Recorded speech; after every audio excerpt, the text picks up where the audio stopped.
자, 야, 오늘 오랜만에 세 분이네. 양신장 세 분을 모시겠습니다.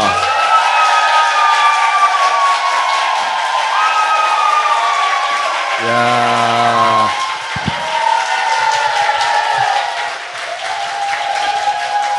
다스베이다를 워낙 오랜만에 나오는데 너무 많이 계시니까 아, 그렇지. 한두 명 나올 때 나오고. 위축됐어요. 근데 양지열 변호사님 오랜만에 나오셨는데 중간에 별명이 생기셨어요. 양까무라라고. 양까무라? 네. 어디서? 대한뉴스라고 있는데. 있지. 그 채널에서 양까무라님으로. 왜 양까무라야? 궁금하시면 들어야 돼요. 대한뉴스. 자, 다시 할게. 처음 하는 척 해, 다. 어? 왜 양까무라야? 궁금하시면 대한뉴스 구독, 좋아요.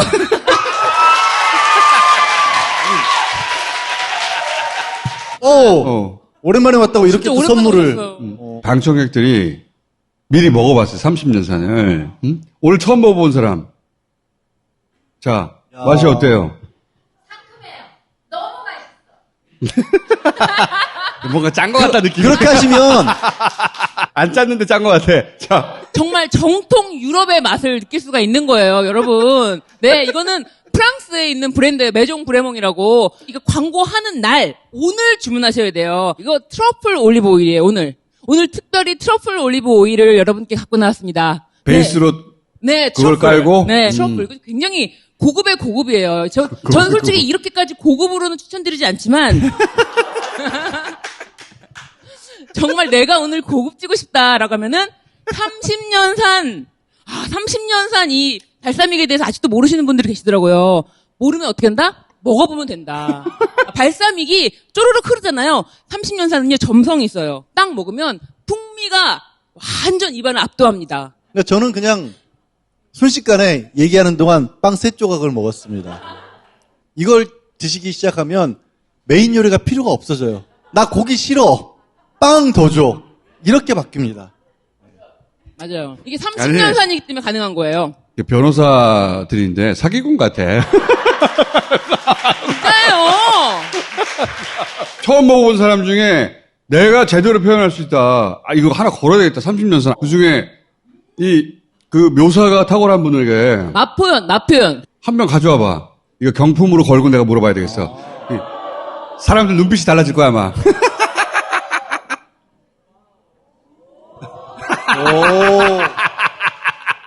오늘 처음 먹어봤는데 내가 맛을 제대로 표현할 수 있다. 이 세상에 없는 새로운 청수 맛이에요. 당한 것 같잖아, 음식. 정수 맛? 탈락!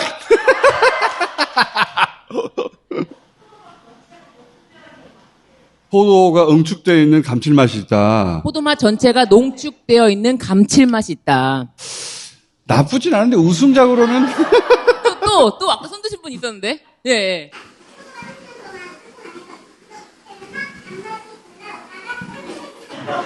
길어요. 뭐라고요? 30년 동안 단맛이 올라오다가 여기까지 들렸어요. 상큼함을 머금고 있는 고급스러움이 어쨌다고? 문장이 완성이 안 됐어. 저 뒤에. 이때까지 먹은 건 사기없나?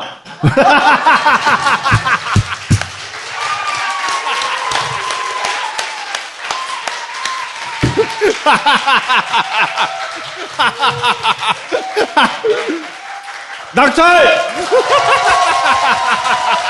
야, 이거 드려! 빵 마저 안 드실 거면 제가 먹을게요.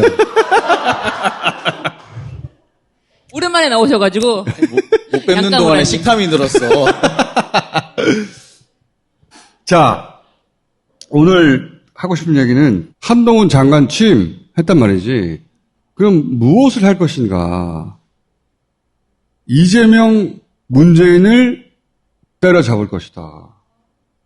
이재명 후보 관련해서는 최근에 성남FC 압수수색 계속하고 있어요. 또 무슨 뇌물 먹었나 보다. 기본적으로 이재명 죽이기 플러스 지방선거에서 이재명 효과 반감시키기 작업이거든요, 이게. 제3자 뇌물죄 피의자로 적시해서. 성남FC라고 하는 이 성남시 소속 구단이기 때문에 시장은 자동으로 구단주가 됩니다. 이게 사실 대선 기간 동안에도 논란이 됐었어요. 후보자 토론 과정에서도 그 두산건설이 병원 부지를 하나 샀는데 건설 부지로 사용할 수 있게끔 바꿔줬다라는 거거든요. 근데 생각해 보시면 안 좋은 땅을 시에서 해결을 해줘서 두산이 거기에 건설을 할 수 있게 만들어줬다고 한다면 보통 일반적인 경우에는 기업을 유치한 거라고 실적으로 얘기를 하겠잖아요. 근데 그거를 두산이 성남FC에 후원도 했네? 그러면 이게 뇌물 아니야로 간 겁니다. 그때 당시에 이재명 당시 후보도 아니 그러면 제가 기업을 유치하면 특혜고 윤석열 후보님이 새만금 가서 기업 유치하겠다고 하면 그건 기업 유치입니까? 라는 질문을 했거든요. 본인은 새만금에 가가지고 새만금에 인센티브 줘서 기업 유치하겠다고 해놓고 성남시가 이재명 시장이 혜택 주고 기업 유치한 거는 특혜입니까 여러분? 내가 하는 것은 인센티브고 네가 하는 거는 특혜입니까 여러분? 박근혜 시절에 대통령이 대기업으로 하여금 제3자인 미르재단에 후원금을 내도록 만들었다. 그게 내물은 이유는 대기업 민원을 해결해 주는 대가로 자신과 경제 공동체인 최순실이 실질적으로 지배하는 미르재단에 돈을 주게 만들었다. 이거예요. 제3자 뇌물죄라는 건.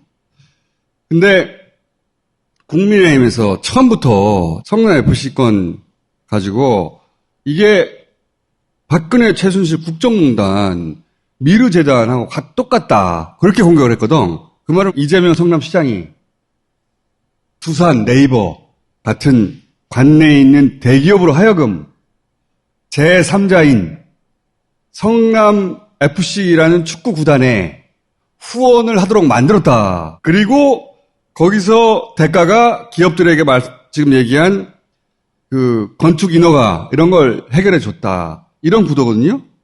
첫 번째 내가 말이 안 된다고 생각하는 것은 성남FC가 제3자여야 해요. 근데 박근혜 때는 미르재단이 제3자잖아. 근데 성남FC는 성남시 거야. 제3자가 아니라고. 두 번째, 대통령이란 지위를 이용해가지고 대기업 민원을 해결해주고 그 대가로 받은 후원금의 수혜자가 누구야? 최순실이야. 최순실은 박근혜와 경제 공동체로 묶었어. 그러니까 개인들이 이득을 본 거야. 근데 성남FC가 받은 이득이 이재명에게는 아무런 혜택이 없단 말이야. 성남FC 구단이 좋은 거야 그냥. 성남시가 좋은 거예요. 근데 두산건설이 원래 중앙대 재단을 가지고 있잖아요. 이재명 지사가 옛날 중앙대를 졸업을 했잖아요. 그러니까 뭔가 커넥션이 있을 거다라고 해서 수사를 시작을 했는데 아무리 봐도 안 나오고 성남FC에 엮으면 제3자 뇌물로 엮을 수 있겠다라고 하던 게 벌써 몇 년 전이에요. 근데 그거를 지금까지 계속 물고 아니, 하는 겁니다. 그때 이미 무혐의 처리됐다니까. 그렇죠. 경찰 단계에서 무혐의 처리하고 성남지청 단계에서 한번 하고 그다음에 다시 경찰 내려갔다가 또 무혐의가 났는데 이번에 또 이의 신청 걸어가지고 다시 수사를 하고 있는 겁니다. 되지도 않을 건을 계속 압수수색을 하는 거예요. 돈을 줬다는 게 등판에다가 그 기업 이름 써주고 뭐 그런 거 있잖아요. 그런 후원을 했다는 거거든요. 그로 인해서 이재명 개인이 무슨 이득을 봐. 부정한 청탁이라고 해서 불법한 일. 그러니까 그치. 예, 불법한 일, 부정한 청탁이 있었느냐.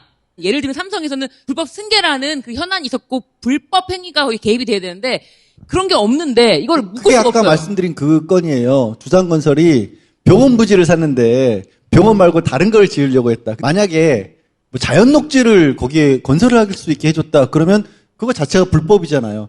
그런 과정이 아니었기 때문에 계속 무혐의 처분이 나온 거예요. 그 부지에다 기업을 유치했다. 이렇게 넘어갈 일을 만들어낸 사건이에요. 근데 압수수색 할 때마다 포탈 터터면에 계속 걸리잖아. 용도는 그거예요. 이재명 주의에다가 지방선거에 이재명 효과를 반감시키려고 하는 거예요. 지방선거 할 때마다 이 건을 써먹었어요. 제가 처음 기억하는 게 2014년을 기억하거든요. 그때 맨 처음 이 얘기가 나왔어요. 그 이후에 지금 몇 번을 우려먹고 있는 겁니다. 또 오려오는 거야. 두 번째, 문재인이 타겟인 건도 돌아가기 시작했어요. 5월 11일이 언제야? 취임식 다음 날이야. 취임식 다음 날에 서울 동부지검이라는 곳에서 작년에 백윤규 전 장관, 최이봉 전 청와대 산업정책비서관 이런 양반들이 월성 원전이 경제성이 있는데 없는 것처럼 조작했다. 이것도 말도 안 된다고 보는데 그런 혐의로 재판에 검찰에 넘겨버렸다고. 그런데 그 사건을 5월 11일 날, 취임 바로 다음 날이에요. 대전지검이 한 건인데 서울 동부지검이 이 수사 기록을 열람 복사했어요. 문재인 대통령이 탈원전 정책 어떤 식으로 추진되고 있는가라고 물어봤다라는 거예요. 되게 황당한 얘기인 거거든요. 아니, 탈원전 정책을 대통령이 어떻게 돼가고 있어 물어봤는데 그게 갑자기 직권남용이 된다라는. 이게 이제 탈원전 정책, 그거를 대통령이 지시했기 때문에 그렇게 한 거 아니야? 산업부가 그런 걸 추진하기 위해서 블랙리스트를 만들어가지고 정권 초에 사람들을 막 잘랐다는 거야. 근데 청와대 수석들을 조사한대잖아. 청와대 수석들의 윗선이 있는지 여부. 수석이 윗선이 누가 있어? 대통령밖에 없잖아. 문재인이라는 말만 없지. 문재인 대통령을 사실은 포토라인에 세우려고 하는 거예요. 이게. 그걸 취임 바로 다음 날 시작하는 거예요. 월성 원전이 부실 공사 때문에 지금 맨날 고치고 수리하고 하다 안 되겠다 스톱 된 거란 말이에요. 이거는 누가 봐도 경제성이 없는 거예요. 근데 어떻게든 간에 이거를 사건화해야지 문재인을 걸 수 있으니까. 취임식 때만 웃고 약속했잖아. 그 다음날 바로 들어간 거야. 지방선거 끝나면 본격적으로 문재인 포토라인 세우기 작전 들어갈 겁니다. 설마 그렇겠느냐? 이 정부는 설마가 없어요. 그렇게 반드시 하려고 할 거야. 뜻대로 다 되는 건 아니야. 하지만 그 의지가 충만하다는 거지. 이재명은 보내고 문재인은 포토라인을 세우고. 그게 작전이에요. 우리는 잘하기 전에 미리 자르겠다는 거예요. 그때 시작은 문재인이고 이재명일 겁니다. 그리고 2024년 총선을 앞두고 아마 피크를 치지 않겠느냐. 그 시작이 언제냐? 이미 시작되었다. 머릿속에 잘 넣어둬요. 그러려고 마음먹고 있다가 아니라 시작했다. 그러니까 이재명 지금 후보에 대해서는 압수수색 했다는 것만으로 소기의 효과는 거두고 있고 문재인 대통령에 대해서도 마찬가지일 것 같은데 뭐가 뜻대로 될 것 같지는 않아요, 솔직히. 생각해보면 옷값 뭐 있어 내용? 그렇게 떠들더니 없지만 기사를 얼마나 많이 쏟아냈어요. 문 대통령 관련해서 기사 막 쏟아낼 거예요. 어느 시점에 가면. 그래서 몰아가지고 여론으로 포토라인 세우려고 할 거라고. 어림도 없다 이 새끼들아.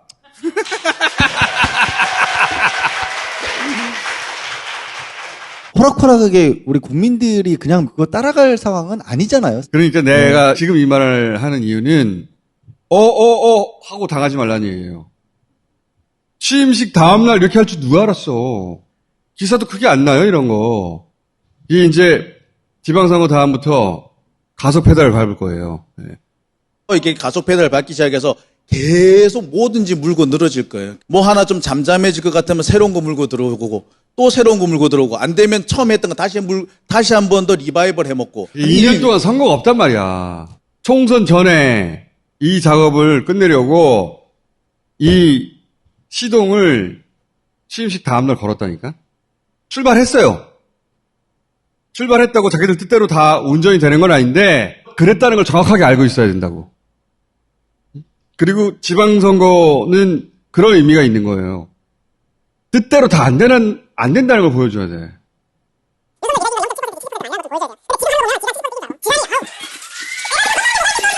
말만 저렇게 하고 맨날. 어차피 편집될 걸 뭘 그렇게 해요. 잘 머릿속에 두고 있으세요. 취임식 때 악수하더니 다음날 바로 그 작전에 들어갔다. 그런 사람들이에요. 사람을 안 믿어 이들은. 인간에 대한 존중도 없고. 설마 없어 얘들은. 가 이제. 벌써요?